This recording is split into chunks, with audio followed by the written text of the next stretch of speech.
It's a raccoon with a talk show slinging culture facts you might not know. From the biggest flops to the greatest hits, this is Trash Can Tidbits. Greetings, friends. It's Beaton here, and welcome to Trash Can Tidbits number 13.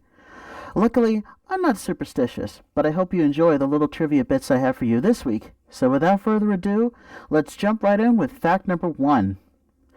Did you know that the song We Go Together from the End of Grease notably features samples of two hit songs from the 1950s? During the final chorus and prior to the song's fade out at the end of the movie, Barry Mann's Who Put the Bop and Ross Bagdasarian's Witch Doctor can be heard. The latter, of course, is the creator of Alvin and the Chipmunks. Fact 2. Did you know that Tom Cruise broke his ankle while filming Mission Impossible Fallout, and the actual footage of his injury is in the movie? The scene in question comes in the London foot chase scene when he is running at full speed, jumping across a building, grabbing the edge, pulling himself up, and continuing to run. The actual footage shows his leg being broken upon hitting the other side if he played in slow motion, but like a real pro, he got right back up and finished the scene. God, I swear this man is either superhuman or just suffering the most bizarre midlife crisis I've ever seen. To put it into perspective, Tom Cruise will be 60 in 2022. Wow. Fact 3. Did you know that among the then unknown talents working on the Nightmare on Elm Street movies, 3 are particularly worth mentioning because they went on to bigger and better things? In particular, the writer, director, and star of the third movie in the series, Dream Warriors. The co-writer for the film was Frank Darabont, who went on to direct The Shawshank Redemption and The Green Mile, and also developed the TV series The Walking Dead. The director was Chuck Russell, who later directed The Mask and the Arnold Schwarzenegger film Eraser. And finally, the film was the debut for actress Patricia Arquette, who later starred in the TV series Medium and CSI Cyber, and would win an Oscar for Best Supporting Actress for the movie Boyhood. Fact 4. Did you know that Baloo the bear from The Jungle Book has been portrayed by brothers in 2 different adaptations? The most obvious of these portrayals is by Bill Murray in the 2016 Jungle Book remake, but the lesser-known adaptation was the direct-to-video The Jungle Book Mowgli's Story, in which Baloo was voiced by Brian Doyle Murray, Bill Murray's brother.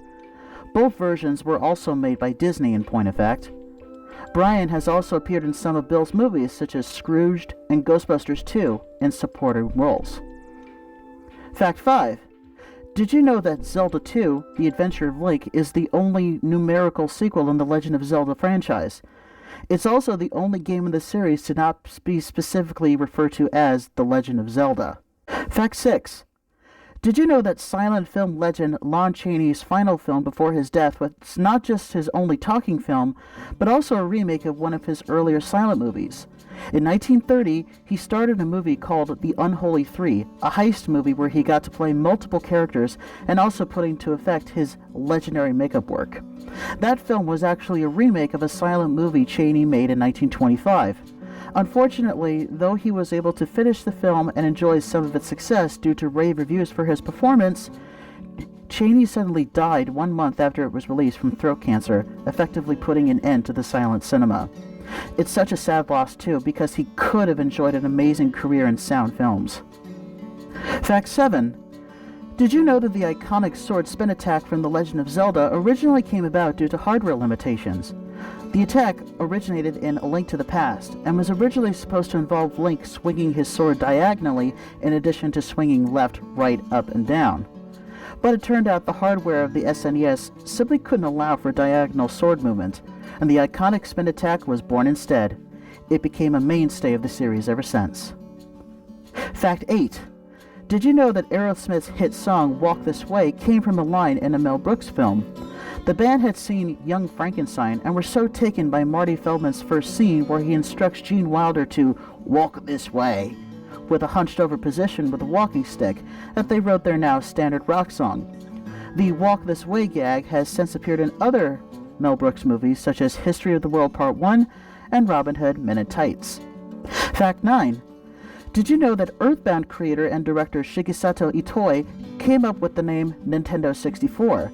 The console was originally going to be called the Ultra 64, which would have been named after a toy product line from Nintendo from the late 60s, but seeing that there was already a copyright on a game company called Ultra Games, that name was scrapped. It was Itoi who came up with the name Nintendo 64 because he reasoned that Nintendo consoles are brands in their own right, and it seemed easy to refer to a console from the company as just Nintendo. Pretty smart thinking right there, if you ask me. I mean, we still call the NES the Nintendo, so it does make a lot of sense. Fact 10. Did you know that there was an attempt to make an animated series based on the video game Battletoads? The pilot episode was made by Deke Entertainment and was planned to be released in November of 1992. However, the pilot was so badly received it was cancelled before it even made it to air. The pilot has since been released on YouTube and it's not good, because it deviated somewhat from the source material, and it was just bad all around. But who knows what could have been if it was allowed to continue. And there we go for this week. I hope you enjoyed this installment as always. Please don't forget to like, subscribe, share, and ring the bell to be notified for future videos. I'll see you next time.